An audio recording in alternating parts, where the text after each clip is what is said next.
Hi guys, this is Tony Mitra and today is the 7th of July 2020.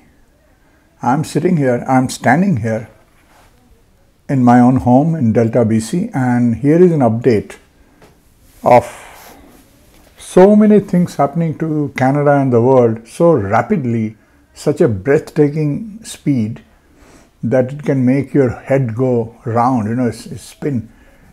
One can hardly keep track of the speed in which our liberty globally is being taken away by a few superlords who seems to have convinced every little politician from top to bottom, almost every politician, to become enablers of a dictatorship, global dictatorship and medical mafia. Almost everyone, along with it, a medical tyranny geared to depopulate the world depending on whoever they think deserves to die. Yeah, it's breathtaking. It's happening at an unbelievable speed, and it's all possible without even firing a shot. This has happened because of this fantastic fear-mongering, unbelievable fear-mongering being promoted on a flu. I mean, it's unbelievable that 99.99% of the population is absolutely spellbound by the propaganda of the TV and so fearful that they are not even willing to meet their own family and their own kin. They are willing to let their own relatives die alone in the hospital or on care or somewhere. This is unbelievable, unprecedented.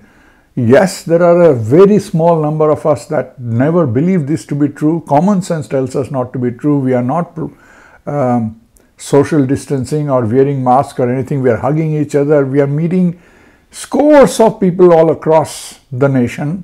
I flew 5 hours to Ottawa and hugged and met with thousands of people over there, tens of thousands that came before the parliament. I do that every week here, and not one of us, not me, not any one of the others, ever got sick.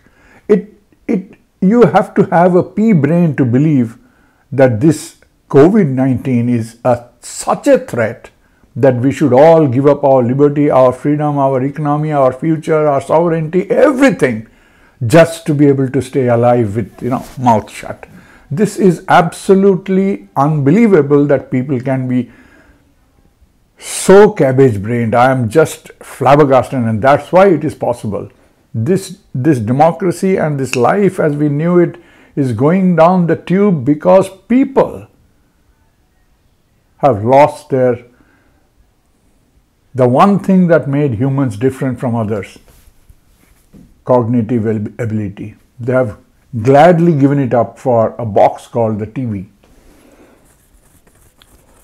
However, things are changing, maybe not fast enough. Maybe we shall not win this war. Maybe the next 100 years there will be no freedom for anybody anywhere on this planet. And what happens after 100 years, who knows? I'm not going to be around. Majority of the people today alive will not be around. But the history will hold us responsible for letting it happen. I am willing to die in this struggle. I am 70 years old. I don't have to live another 20 years, 10 years, 8 years, 5 years as a slave of some medical tyranny. I don't need to. Most of my productive life is behind me. I have always been a free person from birth onwards. Damned if I want to live as a slave for the last 5 years of my life, and without protest, that too. I would rather go fighting. I have been telling people, shoot me down in the middle of the street. I'd rather die on my feet a free man. But that's just a slogan. Here I am making this video as an update of the tax revolt. This is one, in my belief, this is the only leverage that people still have to fight back at this tyranny. Tax revolt. I have talked about it, I have formulated it, I have prepared the letter. I have not sent it out to the municipality yet because I was told to hold on. There is mass appeal for this. And I've been talking to people and more people and more people, and they're all looking at it. Many think it's a good idea. They are circulating the letter here and there. They're getting it checked with experts, and some are looking for a platform where to launch it. And it just goes round and round. It's good idea, but people, I'm getting a little bit frustrated why people cannot understand that this is the only, as far as I can see, only leverage they have. If you think that we have another leverage, show me. I'm willing to join. It's not that I don't join other people. I join every other problem. But I'm a thinking person. I can see that we are not winning the war. We are not even winning the battle. We protest on the roadside trying to win over the others, and they're coming in small trickles. And 99% of the population doesn't support us, or are afraid, sitting on the fence, or they believe COVID-19 is so dangerous that we should actually wear a mask everywhere, even when we go to sleep, or even in our bloody grave when we are buried underground, should have the mask on. But who knows? After we are dead, we might be infected. So we are not winning this war. We have to do something to win over the other side. Otherwise, we are doomed. Mankind is doomed. It's not a joking matter. And tax revolt is something that could cut across all barriers. The rich, the poor, the old, the new, the white, the black, the polka dotted, the left, the right, the Democrats, the Republicans, the liberals, the conservatives, the NDP, everything. It could cut across all barriers, because show me a guy that doesn't want to save money through taxes. Show me a guy. And if the economy is hurting and crippled, why should the municipality and the government have their own expenses full and ask us to pay full tax? Why? They should slash it down to 1/4. Anyway, I have read my sample letter many times. I don't want to repeat it again. I just wanted to tell you the newer developments. One of them is Miss Tania Gaw. I was asked to check with her. I was told about it in actually Ottawa at the War Memorial, where the Canadian Revolution Group is camped, waiting for a showdown with the government till Trudeau steps down. I went to meet them, introduce myself, and one of them I knew there already, Miranda, through a Zoom talk. And the others I did not know, but I met Wayne Peters, and Wayne Peters told me to get in touch with a few people. One of them was Tania Gaw of British Columbia. So I contacted Tania Gaw, and she's also checking, and I don't know, some experts, and she's checking, and hopefully she'll come back and circulate it anyway. Hopefully that will get some traction, and something will happen.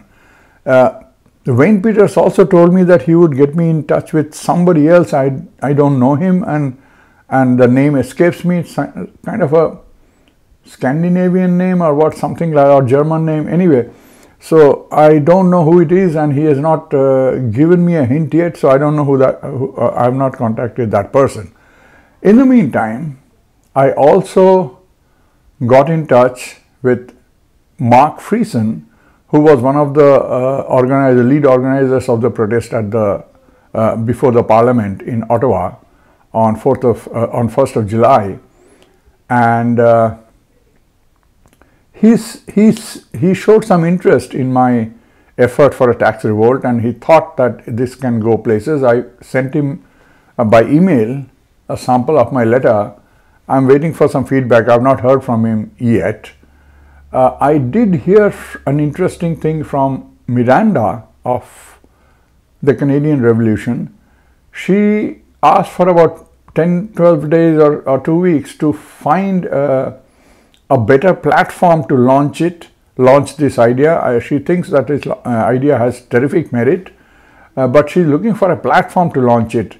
I don't know what that means. I'll wait and let her figure things out. I guess that means that it should be launched from a platform other than the Canadian Revolution, where she's a part of. So she's looking for a proper platform to do so, and she seems to be enthusiastic. So I'm giving her as much time as she needs, and we need people like Miranda. Actually, I love her passion and her forthrightness and her spirit and her conviction. And she told me that she might lose her job because she refuses not only to wear a mask, but also she protests against this loss of liberty. And apparently she is being sort of targeted, and her employer is getting notes and messages from the employer's business partners, basically saying that the employer is hiring a rabble rouser or a undesirable or a anti-national or something like that, some sort of an unsavory character, and that gives a bad impression for his enterprise, and therefore he should consider either muzzling her, shutting her up so that she doesn't make noise, or getting rid of her. So this is what Miranda told me, that this is how most of the people protesting might lose their job, because even if the employer is not a crook, they are being pressurized by bigger business with whom they have to depend on, with whom they have to do business in order to survive, and those are pressurizing. And this is the kind of horrible thing that is being done to us, and we are not protesting. We should protest, but I love Miranda because she was forthright enough to say it when I went to see them all at the War Memorial, grave of the unknown soldier across the Parliament building, across the street from there in Ottawa. So she is taking some days. Mark Friesen, I don't know. I hope that he will come back.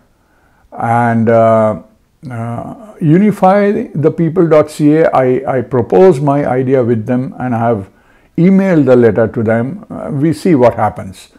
I have not gotten any direct feedback from them as yet, but we see. Hopefully something will happen. I did talk to Ryan Kulbaba of Celebration of Freedom and Rights. He seemed to be interested and willing to discuss in a Zoom meeting for brainstorming, which I'm going to organize in the next few days. And same was the case with Marcella, also of the same group, Celebration of Freedom and Rights, all from Surrey and Lower Mainland area. And then I talked to Tara Reeves, who is on multiple platforms. She is with the Line BC chapter, as well as unifythepeople.ca and maybe many other groups. She is a firecracker and young mother of tiny kids, and she is running from here to there all the time and promoting this idea of doing something to fight back at this loss of liberty. I absolutely adore her spirit, and she thought it was a good idea. I touched base with her too yesterday on phone, and she is going to seed this idea in among some people in other towns in BC, where she was heading that way. And she will also try to see if unifythepeople.ca can do things like this, and to increase its own visibility among people and expand its membership, to get more younger blood and join a movement that has broad mass appeal.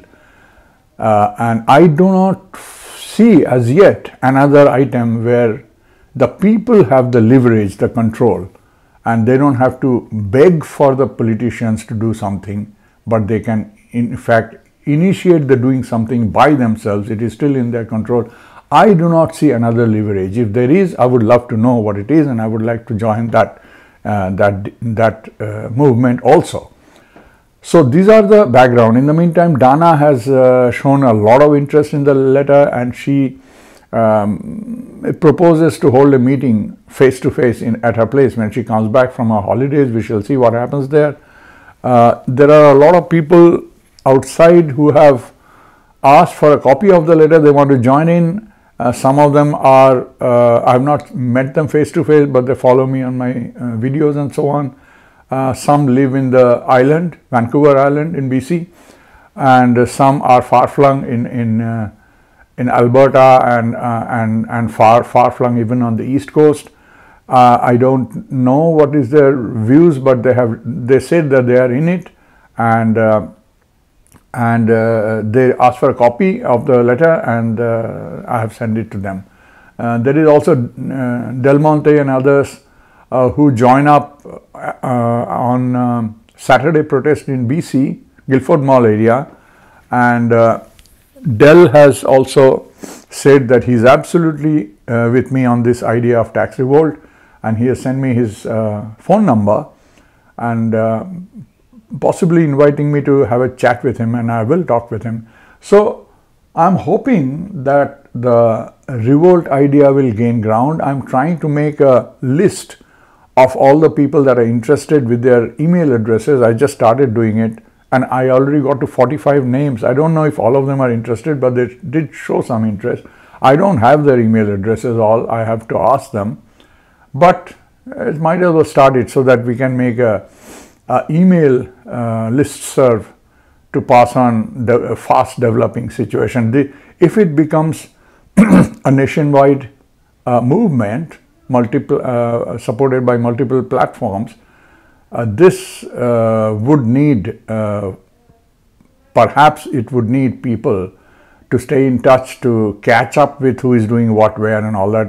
Canada is a very, very big country, and we have 10-11 months before the tax cycle comes around again from municipality, from property tax and other taxes. So we have time to put them on notice and start negotiating, and when the municipalities call you for a meeting, we shall have to form groups so that each municipality, the right kind of people, goes and talks to them and so on.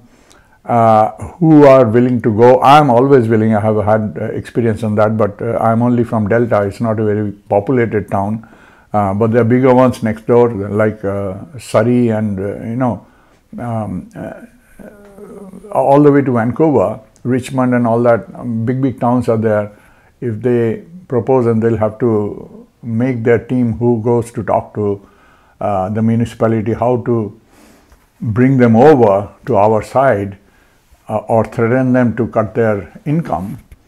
And all this is just an update, gentlemen and ladies, and stay tuned.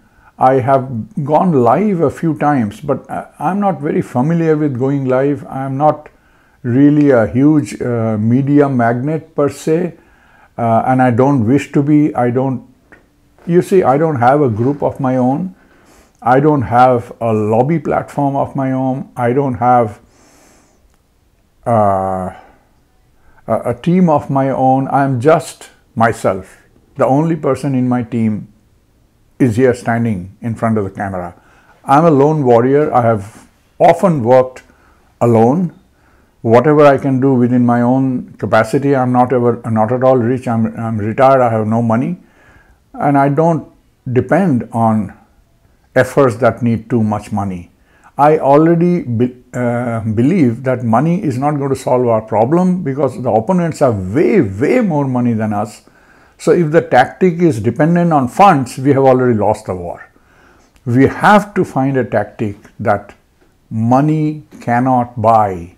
We have to find arsenal, weaponry, tools that money cannot buy.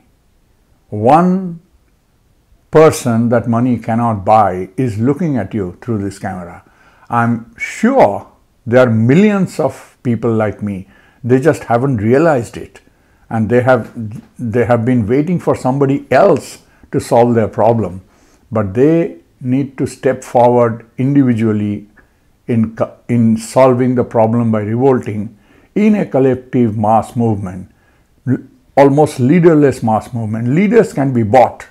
Public cannot be bought. Try buying 7 billion people of the planet. Try it. If you can do it, we'll have, utopia already. Everybody is rich and happy. That's not how it works. How it works is they buy the leader who controls hundreds of millions of people each and disenfranchise them and take the fruit of their labor, keep them under the boots, and have a great life, and give a commission upward all the way to the top lords. That's how it works. So that's it, folks. I don't know how many minutes I took. I will keep on making these videos. I'm reasonably okay with videos. I'm not so comfortable with going live. And this is Tony Mitra, and this is my morning update on the 7th of July. If you are with me, please do send me an email, because I want to make this list and start keeping people updated by email as well. And when things take off, not only on tax revolt, but many other revolt of some kind, peaceful, non-violent revolt, non-cooperative revolt, civil disobedience kind of revolt, we need to stay in touch. And I don't know whether emails and internet will be shut down when things go bad, and whether phone services will shut down or not. I don't know. It is quite possible when the opposition is not going to give up their power lying down. So all this is possible, and one needs to think how to get around these issues like the old days of revolution and revolt. But for now, this is my update. If you really like to stay in touch, I sincerely would request you to send me an email at tony.mitra@gmail.com. Please write down tony.mitra@gmail.com. C-O-M.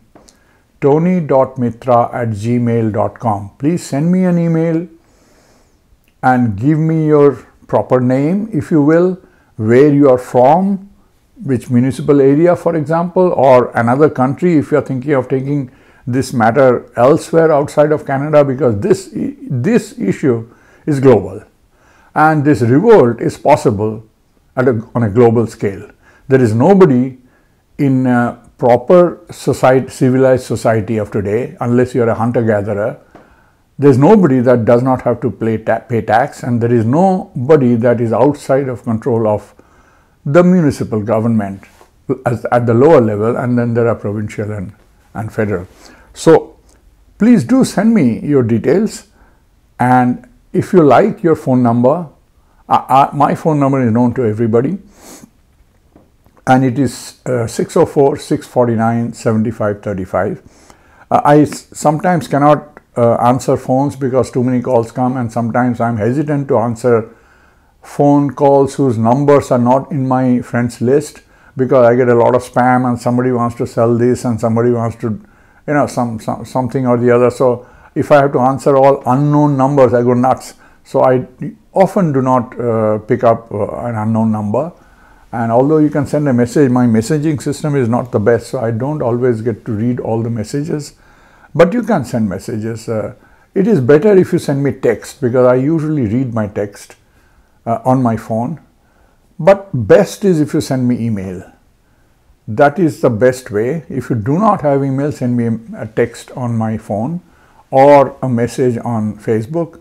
Just let me know your email address and location, and if you agree, your phone number, to get into a listserv so we can keep communicating with them. And I intend to prepare a master list of it. I just started putting in some names, and here is me, Tony Mitra, signing off finally on the 7th of July morning.